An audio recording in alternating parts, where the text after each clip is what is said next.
Quick announcement. We have invested a lot of time into YouTube, so go over to my YouTube channel, just type in Jake Dunlap, click the little bell, and you'll get notified every time we upload a video. We have over almost 300 videos now. Anything you want to know about sales, sales leadership, so get over and subscribe.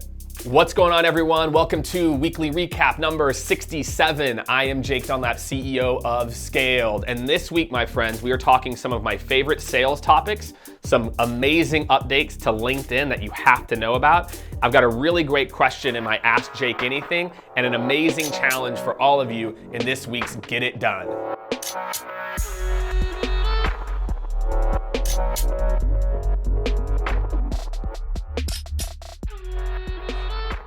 All right, so for this week's Jake's Take, I want to talk about one of my favorite sales topics, which is closing the deal. I want to re-engineer the way that you think about closing. Closing is actually an outcome.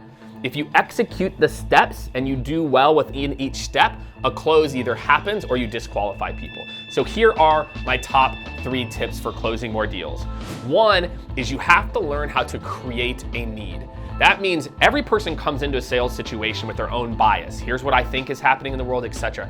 Before I even pitch you on what I do, I need to reposition the way that you think about the industry.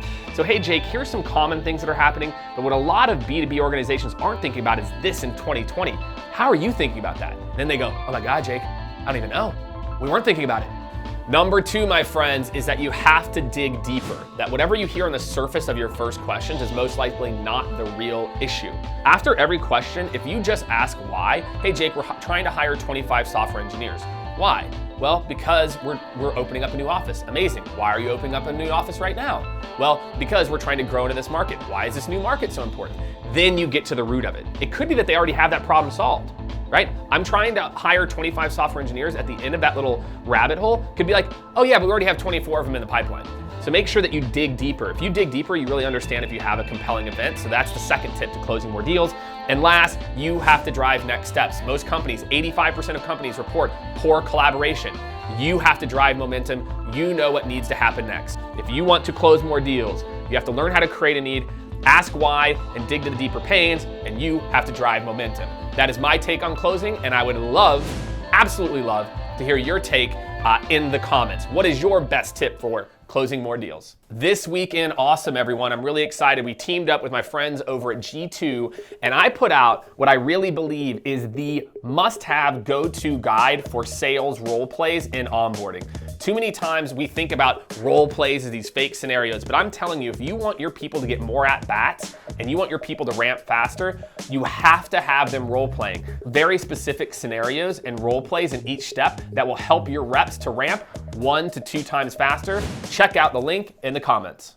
All right, my friends, so this week's in the news, LinkedIn has released a couple new features that I think anyone in sales and marketing should know about. The first is Sales Navigator Elevate. This is a way that you can actually share content in Sales Nav and track what's actually happening with the content. So if you're at all sharing content with people, there's a lot of different content sharing tools, but if you want to do it natively in LinkedIn, you can now do it in Sales Nav. I think that's really cool. But the feature I'm most excited about, and I think a lot of you might have heard of pieces of this, but I want to talk about it because the data is starting to come in, that there's a little green circle that goes dark green when someone is actually active on LinkedIn. That means they've logged in, they're in the browser.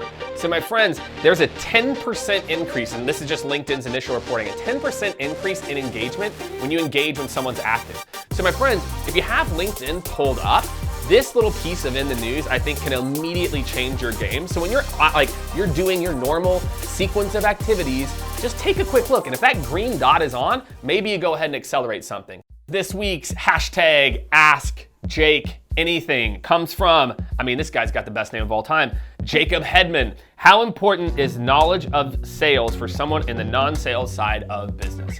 Here's what I would say to you. That is it important that you understand the steps of a sales process if you're not in sales? Maybe, maybe not.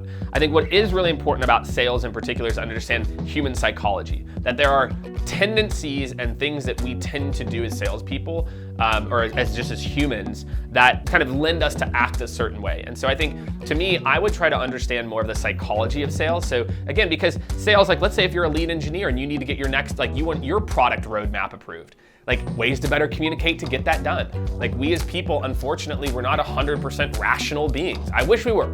I wish you could just land an argument and say 1 + 1 = 2, but unfortunately, we're not rational beings. So I think there's a lot of the behavior, sociology components of sales. There's a really great book, Daniel Goleman, we'll put the link in there, Emotional Intelligence, that I think is a really kind of good framework for anyone who's looking to learn. So that is this week's Ask Jake Anything. If you have a question for me, #AskJakeAnything, and I'll do my best to get to your question next week. I have a weekly challenge for you every week, so make sure you come back. You can check the old recaps. This week is about the LinkedIn's active status. So what I'm challenging all of you to do is find 5 people that have the little green bubble above their head and go ahead and reach out to them in real time and tag your results. So again, LinkedIn active status, tag your results. That is the weekly recap number 67. I'm out.